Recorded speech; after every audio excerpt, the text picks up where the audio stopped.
En général, en paléontologie, quand on vous dit gros animaux, vous pensez tout de suite aux dinosaures. Par exemple, on peut parler du Diplodocus. Donc là, c'est le spécimen que vous pouvez voir dans la galerie de paléontologie du Muséum national d'histoire naturelle. Ce sont des bêtes qui font 25 mètres de long pour 24 tonnes. Les dinosaures, c'est cette période-là. Donc Diplodocus, Tyrannosaure, Triceratops, c'est au Mésozoïque. Donc entre 250 millions d'années et 66 millions d'années. Et moi, là, je vais vous parler d'un animal qui a vécu à la période d'après, ce qu'on appelle le Cénozoïque. Donc, en gros, qui part depuis 66 millions d'années jusqu'à aujourd'hui.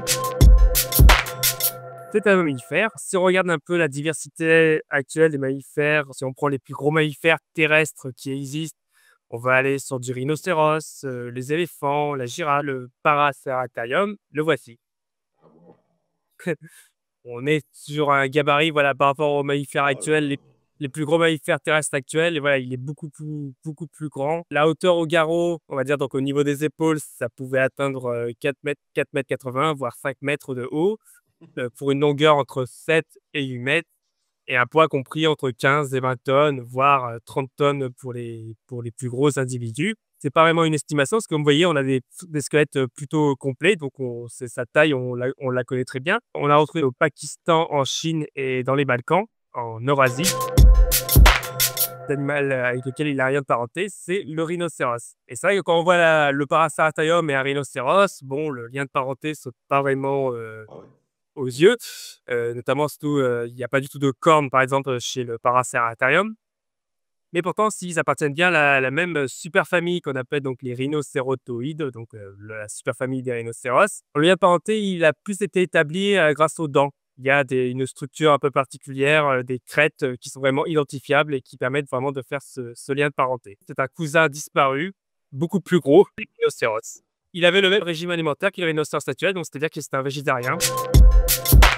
Pour le replacer un peu chronologiquement dans notre période géologique, donc c'est un animal qui vivait à la période qu'on appelle l'Oligocène.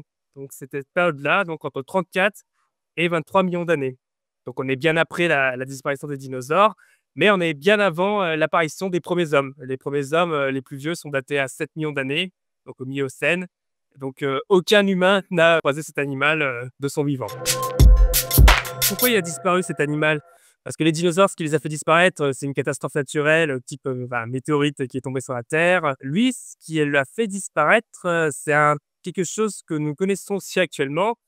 C'est ce qu'on appelle tout simplement le changement climatique. Ce qu'il faut savoir, à la période de 66 millions d'années à nos jours, grosso modo, le climat de la Terre va avoir tendance à se refroidir et à s'aridifier. Or, comme on l'a dit, cet animal-là est un animal végétarien qui mange beaucoup de plantes.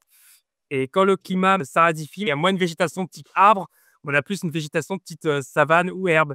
Et ça, c'est pas une alimentation qui lui convenait. Et donc, finalement, il n'avait plus assez à manger. Et c'est pour ça que ces animaux ont fini par disparaître. C'est juste pour dire que si jamais ça vous intéresse, toutes ces histoires de changement climatique et d'échelle de temps, j'ai fait une vidéo sur la chaîne où justement j'aborde C'est super. ce sujet-là et je compare justement quel est le problème avec le réchauffement climatique actuel par rapport aux autres changements climatiques qu'on a eu dans le passé.